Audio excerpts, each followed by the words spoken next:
नमस्कार।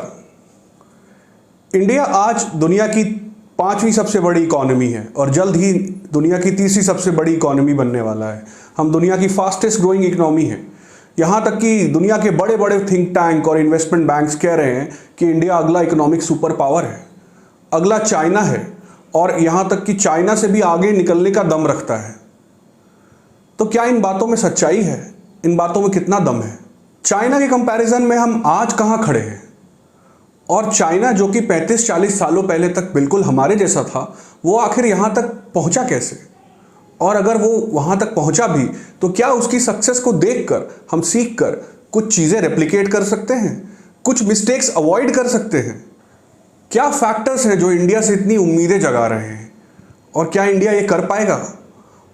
और अगर हम ये करने गए तो हमें किन चैलेंजेस का सामना करना पड़ेगा, किन प्रॉब्लम्स को फेस करना पड़ेगा? इसी डिस्कशन के बारे में आज ये वीडियो है। इस वीडियो में हम इन सारे सवालों के जवाब जानेंगे। इंडिया और चाइना दो एशियन जायंट्स, इसी कारण से इस सेंचुरी को एशियन सेंचुरी भी कहा जा रहा है। दोनों लगभग एक ही समय लेट 1940s में आज़ाद हुए। इंडिया ने जहां की डेमोक्रेटिक वेलफेयर स्टेट का कॉन्सेप्ट अपनाया, चाइना ने पॉलिटिकल कम्युनिज्म को चुना। दोनों यहीं से अलग अलग राह पर चल पड़े, बट दोनों ने सेम प्रॉब्लम्स इनहेरिट की थी: foreign exploitation, illiteracy, poverty, lack of resources और हाई पॉपुलेशन। लगभग 1980-85 तक दोनों देश एक ही लेवल पर चले, लेकिन 1980 के बाद चाइना की इकोनॉमी ने ऐसी छलांग लगाई कि अगले 30 सालों में पूरे देश की तस्वीर ही बदल गई। ये गैप दोनों देशों में बढ़ता ही चला गया और आज भी बढ़ता ही जा रहा है। आज जहां इंडिया की इकोनॉमी $3.7 ट्रिलियन की है, चाइना की इकोनॉमी लगभग 4.5 गुना यानी कि $18 ट्रिलियन की है। उसी तरह पर कैपिटा इनकम यानी प्रति व्यक्ति आय अगर भारत में $2600 है तो यही अमाउंट चाइना में $18,000 है।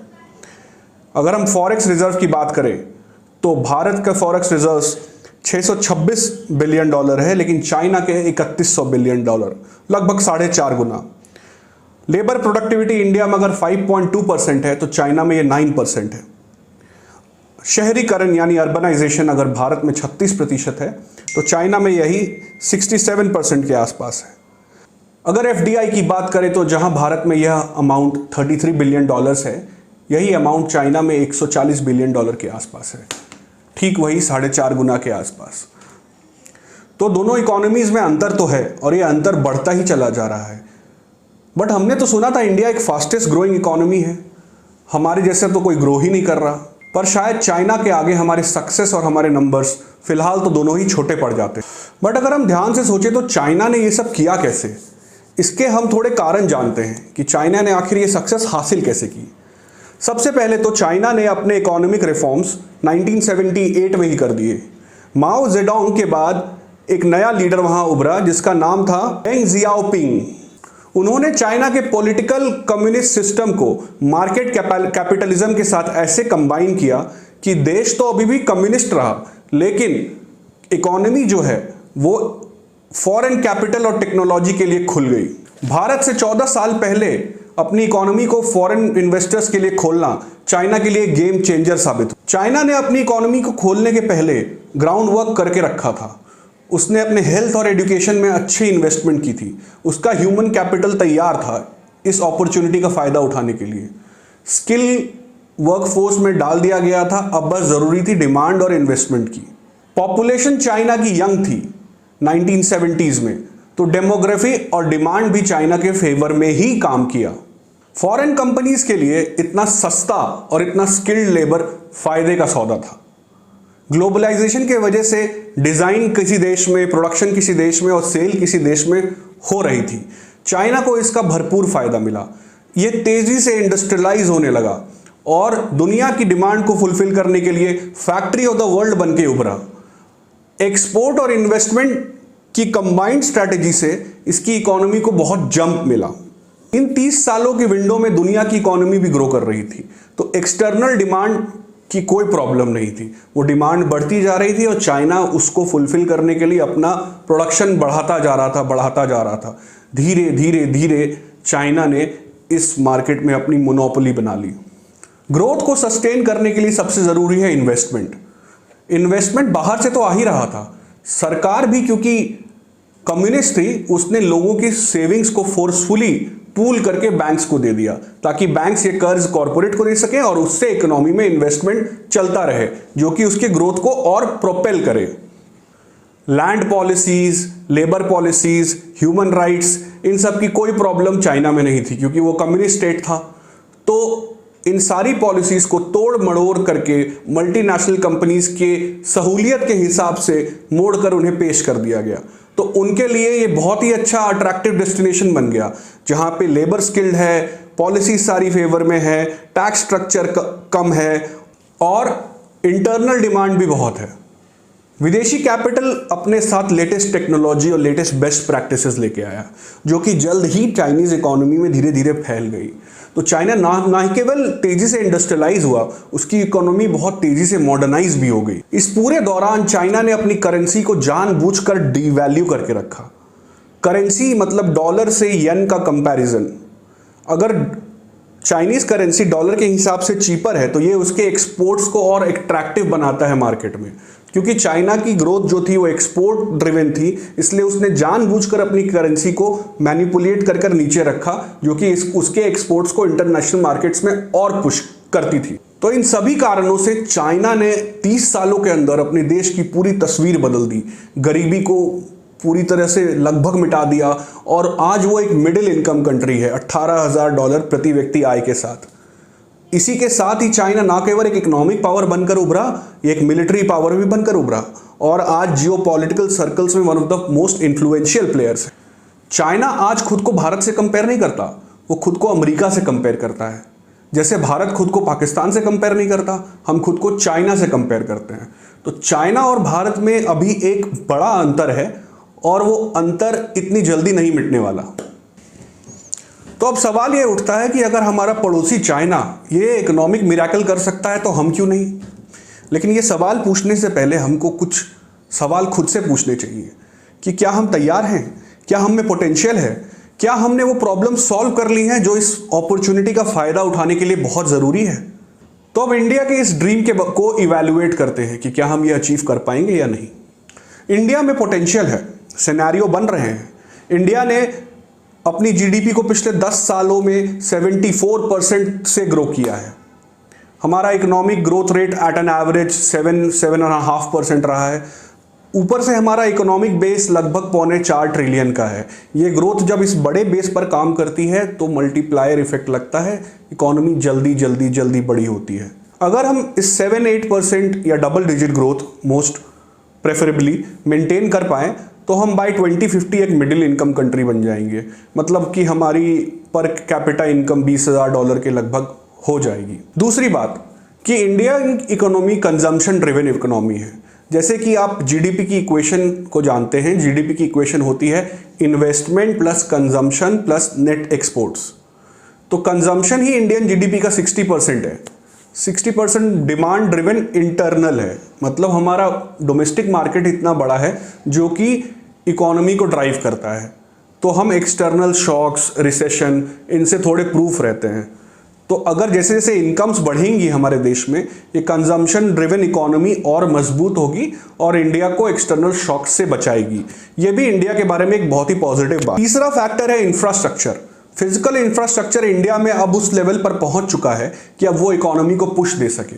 हम देख रहे हैं कि हाईवेज कितनी तेजी से बढ़ रहे हैं, रेल नेटवर्क्स फैल रहे हैं देश में, एयरपोर्ट्स पिछले 5 सालों में डबल हो चुके हैं, इंडिया का शिपिंग पोर्ट इंफ्रास्ट्रक्चर भी बढ़ रहा है। यहाँ तक कि हमने पोर्ट्स पे आने वाले शिप्स का टर्न अराउंड टाइम आधा कर दिया है।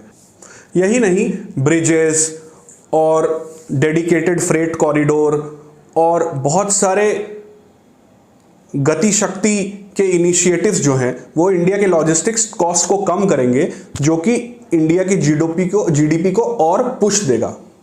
सिमिलरली डिजिटल इंफ्रास्ट्रक्चर में इंडिया डेवलप्ड कंट्रीज से भी आगे है। हमारा जो पेमेंट सिस्टम है जीपे, फोनपे बेस्ड यूपीआई, वो वर्ल्ड क्लास है।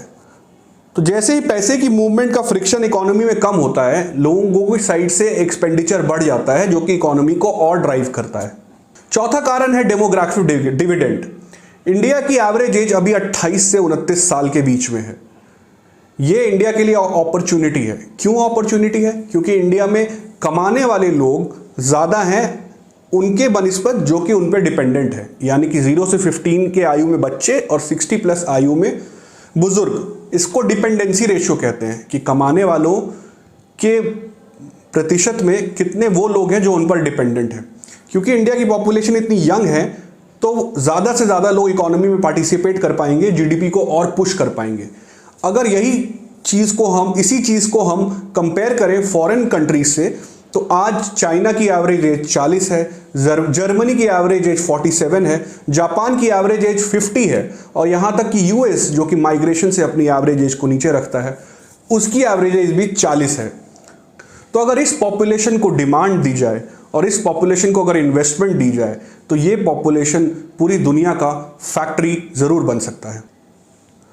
चाइना ने 1990s में और अमेरिका ने 1960s में इसी डेमोग्राफिक फैक्टर के बलबूते पे इतनी तरक्की की थी, तो अब बारी इंडिया की है। पांचवा कारण है डेवलप्ड सर्विस सेक्टर और टेक्नोलॉजी पेनिट्रेशन। इंडिया में अर्ली 2000 से ही वेस्टर्न नेशन की आउटसोर्सिंग इंडस्ट्री का काम आने लगा। इनिशियली हमने बीपीओ, केपीओ और कोडिंग वाले काम किए, बट धीरे धीरे अब वेस्टर्न इकोनॉमी से इंडिया की आईटी सर्विस इंडस्ट्री इंटीग्रेट हो चुकी है।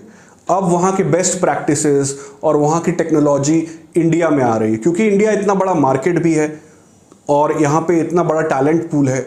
उनके ग्लोबल कैपेसिटी सेंटर्स इंडिया में खुल रहे हैं, तो इंडिया में अब वो वेस्टर्न सिस्टम और वेस्टर्न टेक्नोलॉजी पेनिट्रेट हो चुकी है।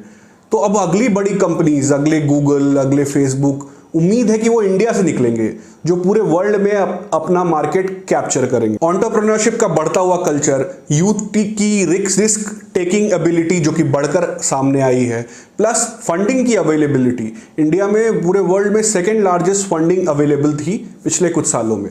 तो फंडिंग की availability and risk culture and entrepreneurship से उम्मीद है कि इंडिया का पूरा स्टार्टअप इकोसिस्टम इसकी जीडीपी को जरूर बूस्ट करेगा। छठा कारण है कि इन्वेस्टमेंट के चांसेस बहुत हाई हैं। क्यों? क्योंकि कॉरपोरेट्स और जो डोमेस्टिक बैंक्स हैं, दोनों की बैलेंस शीट्स बिल्कुल हेल्दी है। वो इन्वेस्टमेंट के लिए फ्रेश और राइप है। कॉरपोरेट्स की प्रॉफिटेबिलिटी ऑल टाइम हाई है और उनकी कैपेसिटी यूटिलाइजेशन, मतलब डिमांड के हिसाब से उनकी जो कैपेसिटी जो यूज़ हो रही है फैक्ट्रीज में, वो 85-90% के आसपास है। मतलब एक्सपेंशन उनकी साइड से ड्यू है। सिमिलरली बैंक्स के एनपीएज यानी उनके डूबे हुए कर्ज ऑल टाइम लो हैं और बैंक्स मर्ज भी हो रहे हैं और एक्सपैंड भी हो रहे हैं, रिकैपिटलाइज भी हो रहे हैं, तो उनकी क्रेडिट गिविंग कैपेसिटी भी ऑल टाइम हाई पर है। तो किसी भी इकोनॉमी को ग्रो करने के लिए इन्वेस्टमेंट चाहिए और इन्वेस्टमेंट के लिए क्रेडिट चाहिए। तो क्रेडिट की अवेलेबिलिटी और प्राइवेट सेक्टर का प्रॉफिटेबिलिटी एक ऐसा कॉम्बिनेशन बना रहा है जो कि इंडियन इकोनॉमी के पुश की ओर इशारा कर रहा है। हमारा stock market all time high पर है। जो रिटेल इन्वेस्टर यानी आप और मैं जैसे इन्वेस्टर जो हैं, वो भी अब अपना पैसा स्टॉक मार्केट में डाल रहे हैं और देश में कैपिटल की कमी को परिपूर्ण करने में अपना रोल और अपना पार्टिसिपेशन दे रहे हैं। सातवां कारण है पॉलिटिकल स्टेबिलिटी, मतलब कि पिछले 10 सालों से सेम सरकार है। उम्मीद है कि अगले 5 सालों तक कम से कम सेम ही सरकार रहेगी। सरकार सेम रहने से क्या होता है कि पॉलिसीज में निरंतरता रहती है, यूनिफॉर्मिटी रहती है, कुछ अचानक से बदल जाने का डर नहीं होता, जिससे इन्वेस्टर्स को बहुत ज़्यादा डर लगता है।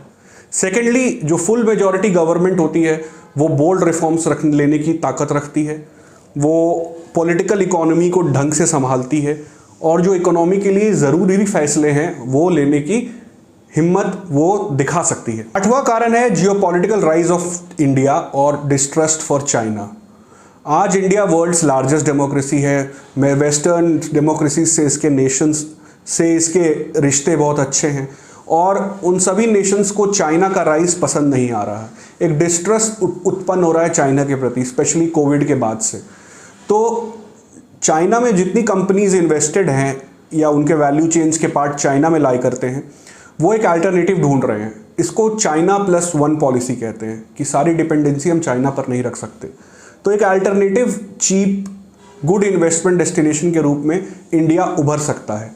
अगर इंडिया उस इन्वेस्टमेंट को अपनी ओर मोड़ने में सफल रहा तो इसके लिए गेम चेंजर साबित हो सकता है। आपने सुना होगा एप्पल का प्रोडक्शन इंडिया में होने लगा, फॉक्सकॉन इंडिया में प्लांट्स लगा चुका है और भी सेमीकंडक्टर प्लांट्स लग रहे हैं। तो ये इंडिया के लिए एक सुनहरा 2-3 साल का मौका है कि जब ये पॉलिसी प्रेवलेंट है दिमाग में वेस्टर्न डेमोक्रेसीज के, तो इसका फ़ायदा उठा सके।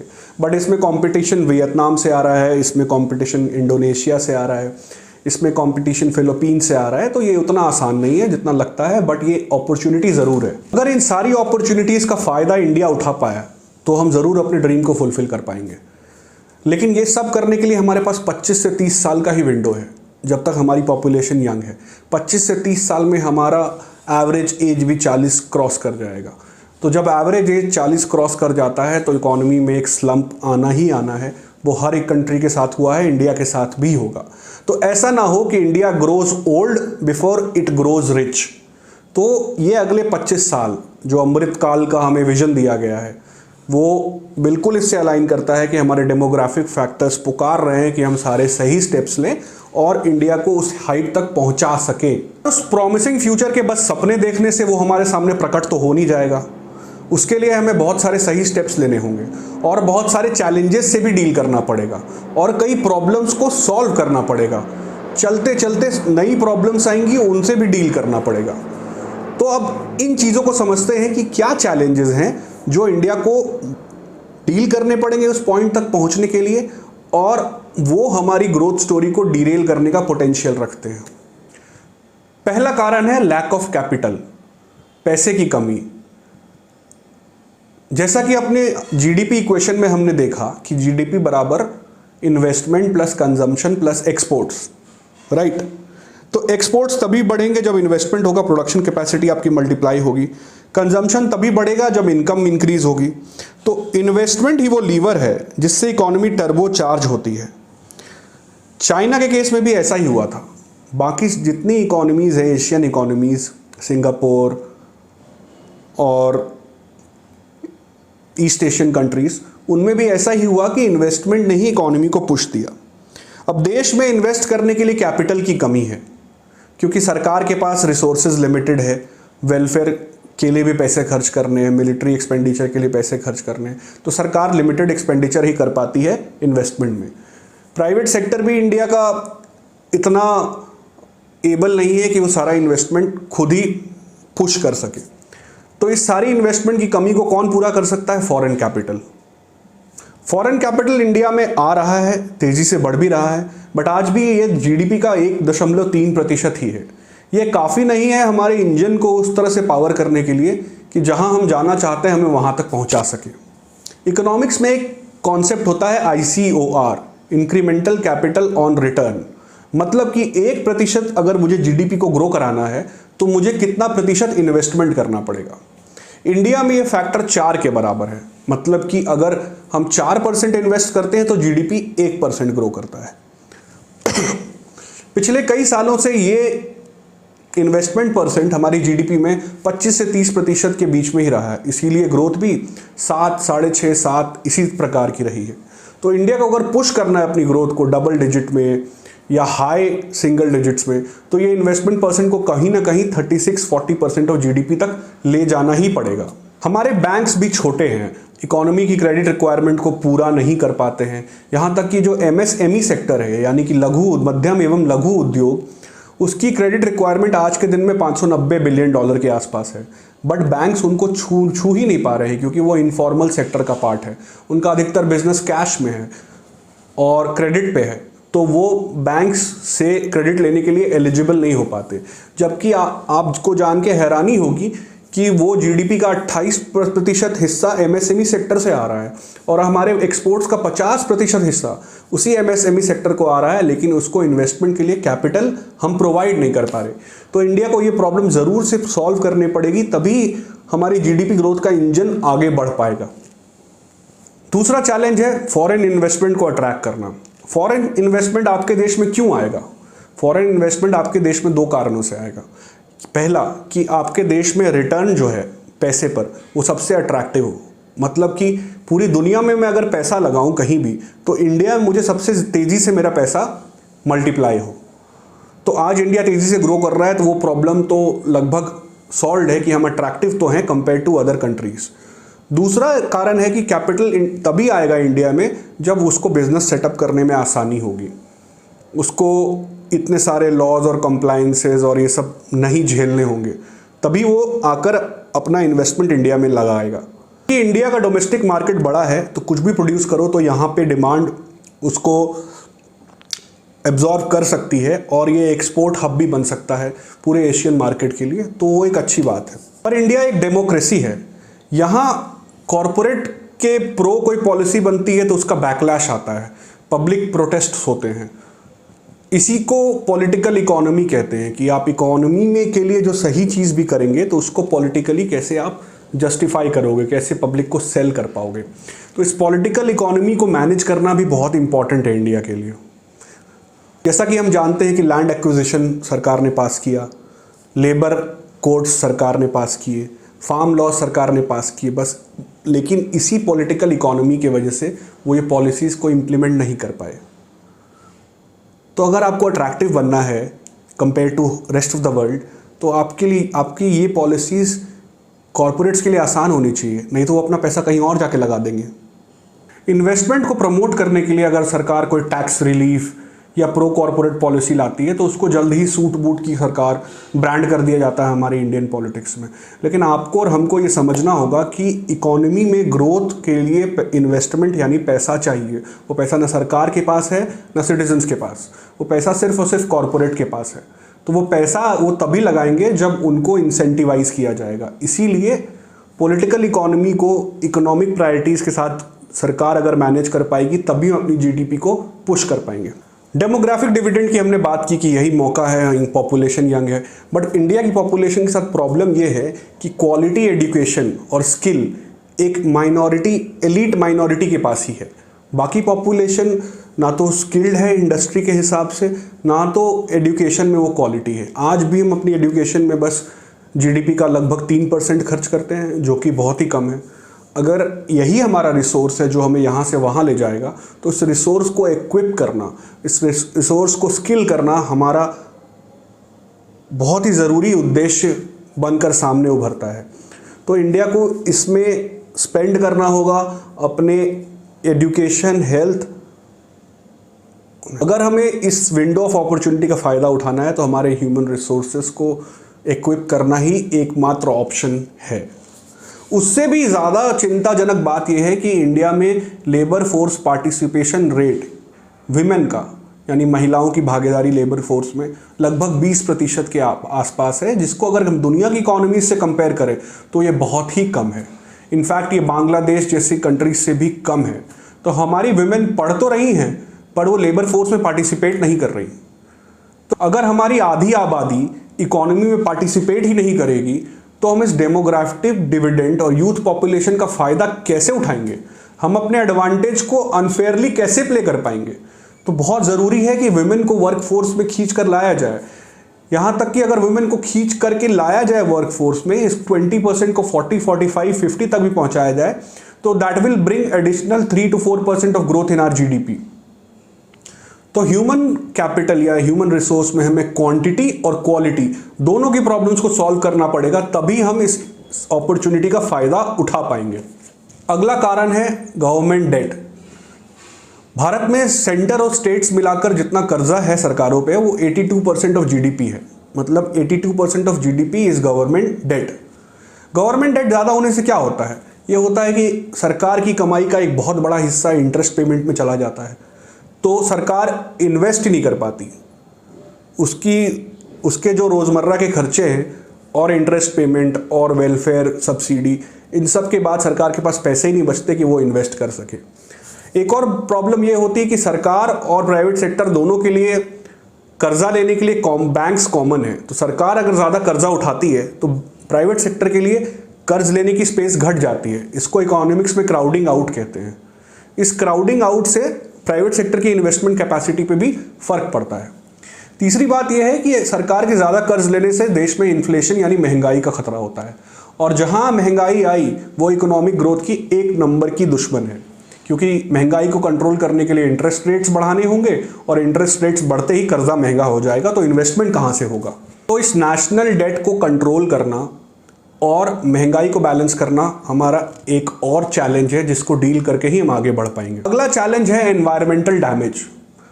हमारी शहरों की हवा में जहर भर रहा है, चारों तरफ पोल्यूशन फैल चुका है, नदियां हमारी मर रही हैं सैंड माइनिंग से, सिल्टेशन से, गंदगी से। अर्बनाइजेशन इतना अनप्लैंड है कि हमारे शहर भद्दे दिखते हैं, और ये सब अभी हाल है जबकि इंडिया एक डेवलप्ड कंट्री भी नहीं रहा। अभी तो अगले 30 साल में हमें बहुत सारी इकोनॉमिक एक्टिविटी करनी है, तो तब हमारे शहरों का, हमारी नदियों का, हमारी हवा का क्या होगा? और इस प्रॉब्लम के बारे में अभी हम सीरियस नहीं हैं, इस पर हम ध्यान नहीं दे रहे। अगर इंडियन सिटीज़ अट्रैक्टिव नहीं रही तो हम इनको दुबई या सिंगापुर जैसे इकोनॉमिक हब्स नहीं बना पाएंगे, जो कि बहुत ज़रूरी है कंट्री के ग्रोथ और राइज के लिए। अगला कारण है जॉबलेस ग्रोथ और रीजनल डिस्पैरिटी।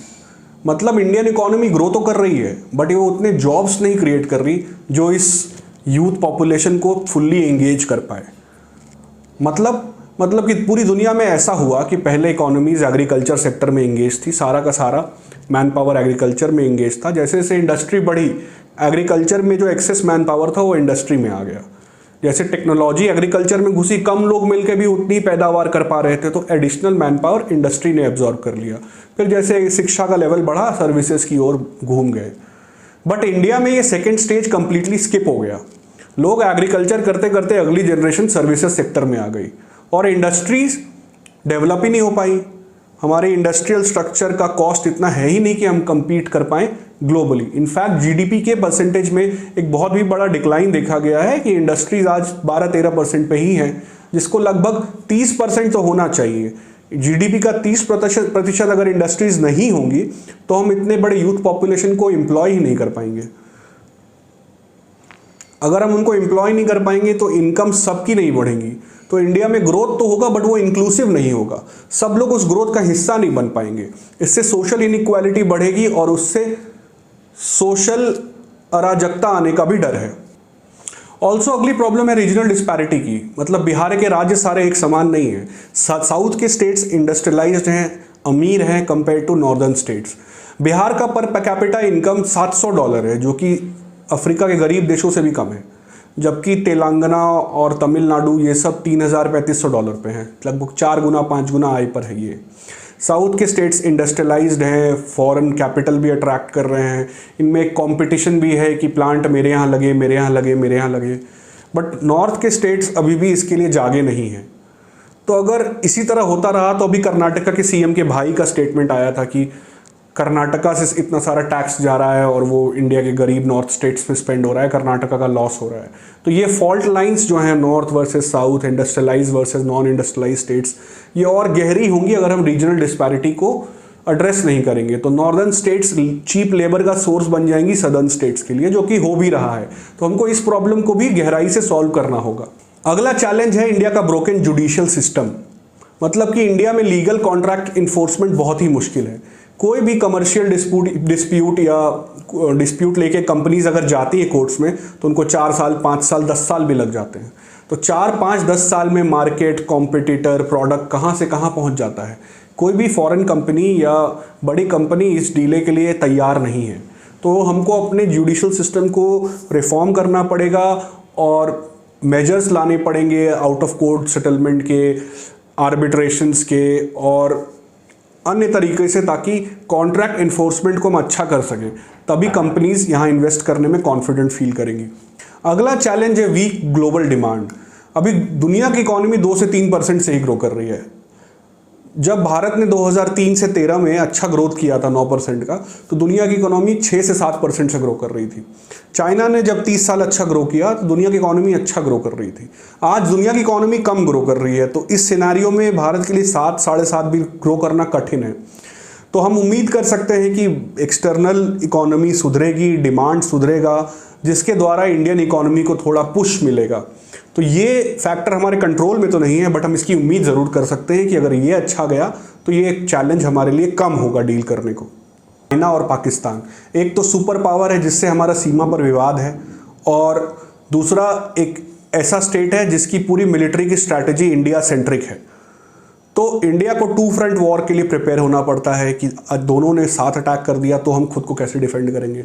चाइना और पाकिस्तान में एक फ्रेंडशिप इतनी डीप है, टेक्नोलॉजी ट्रांसफ़र है, मिसाइल ट्रांसफ़र है, तो उन सब के लिए इंडिया को तैयार रहना पड़ेगा। तो उसके लिए सरकार को अपनी आय का एक बहुत बड़ा हिस्सा डिफेंस कैपेबिलिटीज़ पे स्पेंड करना पड़ेगा। ये करते हुए हम अपनी ग्रोथ को सस्टेन भी कर ले, लेकिन हम एक वॉर को अफोर्ड नहीं कर सकते, क्योंकि वॉर में सिर्फ जाने नहीं जाती हैं, बट वॉर में इकोनॉमी भी खुद डिरेल हो जाती है और उसको फिर वापस ट्रैक पे लाने में बहुत समय लग जाता है। चाइना ने अपने 30 साल की राइज का अपना स्लोगन रखा था, पीसफुल राइज ऑफ चाइना। मतलब उस पूरे 30 साल के विंडो में चाइना ने एक भी वॉर नहीं लड़ी। सिमिलरली इंडिया को भी अगले 25-30 साल में अपने नेबरहुड टेंशन से इंटरनेशनल रिलेशंस को ऐसे बैलेंस करना पड़ेगा कि जंग हमारे इकोनॉमिक गोल्स को डाइग्रेस ना कर पाए। सिमिलरली एथनिक टेंशन्स जो इंडिया में है, स्पेशली हिंदू मुस्लिम फॉल्ट लाइंस पर, इसको भी बैलेंस करना बहुत ज़रूरी है। कोई कम्युनिटी इतनी एलियनेटेड ना फील करे कि उसको फिर वायलेंस पर उतरना पड़े। और स्पेशली वेस्टर्न डेमोक्रेसी और इन्वेस्टर्स इस पर बहुत ही सेंसिटिव हैं, तो इंडिया को ये भी बहुत अच्छे से मैनेज करना पड़ेगा कि हमारी पूरी सोसाइटी में पीस मेंटेन्ड हो, क्योंकि पीस ही प्रॉस्पेरिटी का बेस है। तो कंक्लूजन क्या है? क्या इंडिया के इकोनॉमिक सुपर पावर बन सकता है? बन सकता है, अगर हमने अपने एडवांटेजेस को यूनिकली और स्ट्रैटेजिकली इस्तेमाल किया, और अगर हम अपने चैलेंजेस को अच्छे से डील कर पाए, और अगर एक्सटर्नल सेक्टर ने हमारा साथ दिया तो। पर ये फेजेस में होगा, हर 5-6 साल में हमें नए रिफॉर्म्स लाने पड़ेंगे, फिर से सोचना होगा, रीस्ट्रैटेजाइज करना होगा, नई दिशा फिर लेनी होगी। अभी से ही बैठ के 2047 और 2055 और 2072 के प्रेडिक्शंस देख के कि हम 50 ट्रिलियन हो जाएंगे, 40 ट्रिलियन हो जाएंगे, ये सब देख के सोच के कुछ नहीं होने वाला। ये सब सिर्फ एक ख्याली पुलाव है। ये सब हमको एक स्टेप बाय स्टेप बढ़। दूसरा, बोल्ड इकोनॉमिक रिफॉर्म लेने होंगे। सरकार को इकोनॉमी के लिए फैसले लेने होंगे, पॉलिटिक्स के लिए नहीं। हमारा डेमोक्रेसी है, बहुत वॉइसेस हैं, बहुत शोर होगा, लेकिन इन शोर के बीच में आपको पॉलिटिकल इकोनॉमी को मैनेज कर अपने गोल के हिसाब से इकोनॉमी के लिए राइट फैसले लेने होंगे, और एक स्ट्रॉन्ग सरकार ही कर पाएगी। इस ग्रोथ से सरकार की इनकम में जो बायंसी आएगी या इंक्रीज आएगी, उसको सरकार को वेलफेयर में स्पेंड करना होगा, सबको इस ग्रोथ का हिस्सा बनाना होगा, इनइक्वालिटी को कंट्रोल करना होगा, तभी इंडिया यूनिफाई होकर आगे बढ़ पाएगा। राज्य सरकारों का रोल इसमें बहुत ही अहम रहेगा। उनको लोकल पॉलिटिक्स से ऊपर उठकर नेशनल गोल्स में साथ देना होगा। क्यों? क्योंकि land, labour, health, education, urbanisation, environment, जिन सारी पॉलिसीज़ पे ये पूरी ग्रोथ स्टोरी टिकी है, वो सारे स्टेट सब्जेक्ट हैं। सेंट्रल गवर्नमेंट प्रॉमिस कर भी उसमें कुछ खास इंप्लीमेंट नहीं कर पाएगी। जब कोई इन्वेस्टर फैक्ट्री लगाएगा तो एक ब्लॉक में, एक ज़िले में, एक स्टेट में जाकर लगाएगा, वो इंडिया देश में नहीं लगाएगा। तो वहाँ की पॉलिसीज़ और वहाँ के इंसेंटिव्स टेलर्ड होने चाहिए उसको अट्रैक्ट करने के लिए और उसको फैसिलिटेट करने के लिए। स्टेट गवर्नमेंट्स को फाइनेंशियल डिसिप्लिन लाना होगा, सेंट्रल गवर्नमेंट को भी लाना होगा। आप फ्रीबीज दे के और अकाउंट में पैसे दे के वोट नहीं ले सकते, क्योंकि अगर आपको फ्रीबीज दिए जा रहे हैं वोट के बदले, तो वो पैसा किसी हाईवे से, किसी रेल कॉरिडोर से, किसी ब्रिज से काट कर दिया जा रहा है, जो देश के लिए ज़्यादा ज़रूरी है। हमें हेल्थ, एजुकेशन और स्किल्स, इन पे तो खर्च करना ही होगा, क्योंकि हमारी पॉपुलेशन जो है, डेमोग्राफिक डिविडेंड अगर इस पे खर्च नहीं हुआ तो वो डेमोग्राफिक डिज़ास्टर बन जाएगी। वो खुद दूसरों का डिपेंडेंसी उठाने के बजाय वो खुद डिपेंडेंट दूसरों पे हो जाएगी, और हम अपनी सबसे बड़ी एडवांटेज को यूज़ ही नहीं कर पाएंगे।